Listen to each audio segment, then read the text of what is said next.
What if you could wake up in New York, buy a coffee and a bagel, hop on a plane to Tokyo, and buy a bowl of ramen for lunch without ever once thinking about exchange rates? What if the money in your pocket was good? Well, everywhere. No conversion fees, no mental gymnastics trying to figure out if 3,000 yen is a good price for a souvenir. Just one currency, for one world. It sounds like a sci-fi dream, a utopia of financial simplicity. But to understand how wild that world would be, we need to appreciate the beautiful, chaotic system we have right now. Today, our planet runs on about 180 different currencies. You've got the heavyweights, the US dollar, the euro, the Japanese yen, the British pound. Think of them as the major celebrities of the money world. Then you have hundreds of other currencies, each with its own story and its own value. This value isn't static. It's in a constant, dizzying dance called a floating exchange rate. The dollar zigs, the euro zags. Billions of dollars are traded every single hour on the foreign exchange, or Forex market, all based on bets about which currency will be worth more tomorrow.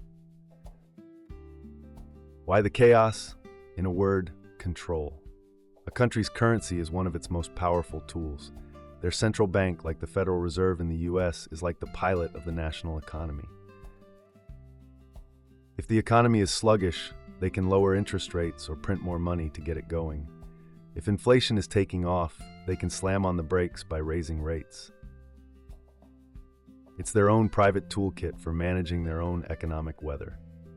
So our current world is a patchwork quilt of economic nations, each with its own pilot, its own controls, and its own money. But what if we took that control away from everyone and gave it to a single entity? What would happen if we decided to scrap the whole system and start over? So how does a world of 180 currencies become a world of one? It doesn't happen with a quiet memo or a dusty treaty. It happens with an event. Let's call it the Great Recalculation. Imagine this. For years, secret negotiations have been happening, not in stuffy boardrooms, but in a ridiculously secure data haven buried under a Swiss mountain, a place that probably has amazing Wi-Fi and even better cheese. The world's sharpest economic minds, fueled by espresso and existential dread, have been hammering out the single biggest calculation in human history: the conversion rate. Every nation's entire economic output, every asset, every debt, all fed into a supercomputer to decide what a dollar, a yen, or a peso is worth in the new global currency. Let's call it the unit with a sleek, simple symbol, U. Then comes the announcement. At precisely 12 Greenwich Mean Time, every screen on the planet flickers to life. From the giant billboards in Times Square to a cracked smartphone screen in Lagos, a single unified message appears, delivered simultaneously by a calm, AI-generated voice in every language. There's no single world leader taking credit. It's presented as an inevitable evolution, the financial equivalent of learning to walk upright. For the next 24 hours, the world holds its breath. Countdown clocks appear on every news channel. Banks go offline. Global markets are frozen. Then at midnight it happens. There's no explosion, no grand spectacle, just a quiet planet-wide digital ripple. In your online banking app, the familiar dollar or pound symbol simply vanishes, replaced by a U. The numbers change, recalculated to their new unit value. The price of Apple stock, the value of your mortgage, the balance of your savings account, it all shifts in the blink of an eye. The first official transaction happens a second later. Someone in New Zealand buys a meat pie from a 24-hour bakery for $4.50. The world's old money, the physical cash, is still in circulation, but it's now just a collection of historical coupons to be phased out over the next year. The complex, chaotic dance of 180 different currencies has stopped. The music is over. For the first time in modern history, the entire human race is on the exact same financial page, and that is when things get really interesting. The day after the Great Recalculation, the world wakes up with a massive financial hangover. For some, it's a feeling of pure bliss. Tourists standing in front of the Eiffel Tower suddenly realize their phone's payment app works just as easily as it did back home. International companies find their entire business model has been supercharged. The cost of sending 1 million units from a factory in Bangladesh to headquarters in Germany is now practically zero. There's no more hedging against the yen suddenly getting stronger than the dollar. Accountants everywhere weep tears of pure, unadulterated joy. But for every winner, there's a loser, and the first loser is an entire industry. The Forex market, the high-speed, high-stakes casino where traders bet on currency fluctuations, is gone. Trillions of dollars in daily trading volume vanishes in a puff of logic.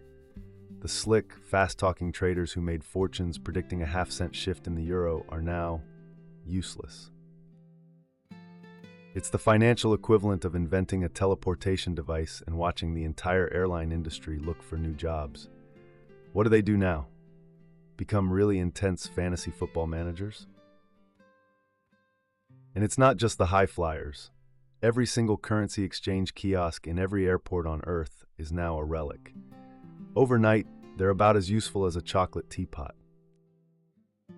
Maybe they pivot to selling vintage pre-unit banknotes as souvenirs. Remember when this could buy you a car? Now it buys you this lovely frame. The real chaos, however, isn't in the markets, it's on the streets. It's something we'll call conversion rage. In countries with historically weak currencies, people wake up to find their life savings, say 50 million pesos, is now just $2,500. The math might be technically fair based on purchasing power, but it feels like a robbery. The psychological shock of seeing a lifetime's work reduced to a small, sterile number leads to protests. People don't trust the Swiss supercomputer. They trust the feeling of being wiped out. Meanwhile, a quiet panic is unfolding in government buildings. Nations that relied on the magic of their own printing press to pay their debts and fund their projects have had their magic wand snapped in two. They can no longer just print their way out of a crisis. They are now, for the first time, on a very strict, very global allowance. And who's in charge of that allowance? A brand new organization, the Global Monetary Authority, or GMA, is born. Its headquarters is instantly the most important building on the planet. Its governor, a previously unknown but brilliant economist, is now the most powerful person in the world. Their first press conference is watched by billions, with every single word analyzed. They are the new pilot for the entire global economy. One pilot for one very, very big plane. And nobody's sure if they know how to fly it yet. A year passes. The protests have died down, the old banknotes are now collector's items, and the world has settled into a strange new normal. The most profound change isn't in the global markets, it's in the price tags. For the first time, humanity has total price transparency. A brand name sneaker that costs $150 in Chicago is listed online from a warehouse in Vietnam for $80. Before, the hassle of exchange rates and international transaction fees made buying it from overseas a pain. Now, it's a one-click purchase. This creates a new kind of human, the global arbitrage shopper. People hunt for bargains across continents, not just across town. The result is a massive worldwide price convergence. For consumers in wealthy nations, it's a golden age of discounts. For small, local retailers who can't compete with the scale of a global mega-corporation, it's an extinction-level event. But the real shockwave hits the job market. A software developer in India and a developer in California now submit their invoices in the same currency, the unit. When the client sees one charging $30 an hour and the other charging you $150 for similar quality work, the wage gap isn't just a statistic in a report, it's an unavoidable business decision. This puts immense downward pressure on wages in high-cost countries and upward pressure in low-cost ones, triggering one of the most significant and uncomfortable economic migrations of talent and capital in history. Fast forward 5 years, we're living in the GMA's world now. National governments have accepted a hard truth. Their economic toolkit is half empty. They've lost their most powerful tool, monetary policy.